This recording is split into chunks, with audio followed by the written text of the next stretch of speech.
News line, अचूक वेधक.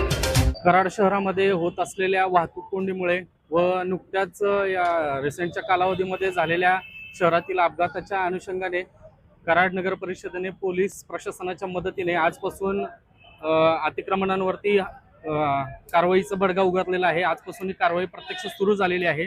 प्रथम टप्प्यामध्ये आपण कृष्णा नाक्यापासून कोल्हापूर नाक्यापर्यंत दत्त चौक, विजय दिवस चौक, बस स्टँडचा परिसर, कोल्हापूर नाका हा सगळा परिसर या माध्यमातून आपण पहिल्यांदा कव्हर करणार आहे. त्यानंतर शहरातील इतर भागांमध्येही कारवाईचा बडगा उगारण्यात येणार आहे. सर्व शहरातील अतिक्रमणधारकांना याद्वारे आम्ही आवाहन करतोय की आपण आपले अतिक्रमण जे शासकीय जागेवरती झालेलं असेल, फुटपाथवरती असेल किंवा जिथं वाहतुकीला अडथळा निर्माण होतोय अशा ठिकाणी ज्या ठिकाणी आपण अतिक्रमण केलेलं असेल तर ते त्यांनी स्वतःहून काढून घेण्यात यावं. अन्यथा येणाऱ्या काळामध्ये नगरपालिकेकडनं अत्यंत कडक अशी ही कारवाई करण्यात येणार आहे. धन्यवाद. हद्दवाढ भागामध्ये सुद्धा यापूर्वी कधी अतिक्रमण मोहीम राबवण्यात आलेली नाही, त्या ठिकाणचं काही नियोजन केलेलं आहे? हद्दवाढ भागात देखील आम्ही अतिक्रमण मोहीम राबवणार आहोत.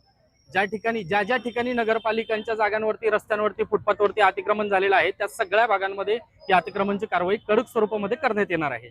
मधल्या काळामध्ये आपण दिवाळीच्या दरम्यान ही याच पद्धतीने बस स्टँडच्या परिसरामध्ये कारवाई केलेली होती. पुनश्च एकदा तिथं अतिक्रमण वाढलेलं दिसून आलेलं आहे. त्या अनुषंगाने आम्ही पुन्हा एकदा कडक कारवाई करण्याचं धोरण आखलेलं आहे. हॉकर झोनचा मुद्दा बऱ्याच दिवसापासून पेंडिंग आहे, त्यांच्या सुद्धा काही मागण्या आहेत, त्यावरती काय विचार? या अनुषंगाने सदरचा विषय हा आता लोकनियुक्त बॉडी आलेली आहे त्यांच्या समोर विषय हा आम्ही जनरल बॉडी समोर ठेवून त्याच्यावरती चर्चा करून चांगला निर्णय घेणार आहोत, जेणेकरून हॉकर आणि नो हॉकर झोन डिक्लेअर करण्यात येतील आणि हॉकर्स लोकांसाठी ज्या त्यांच्या काही अडचणी आहेत त्या चर्चेतून आम्ही त्याच्यामध्ये मार्ग काढणार आहोत. धन्यवाद. न्यूज लाईन, अचूक वेधक.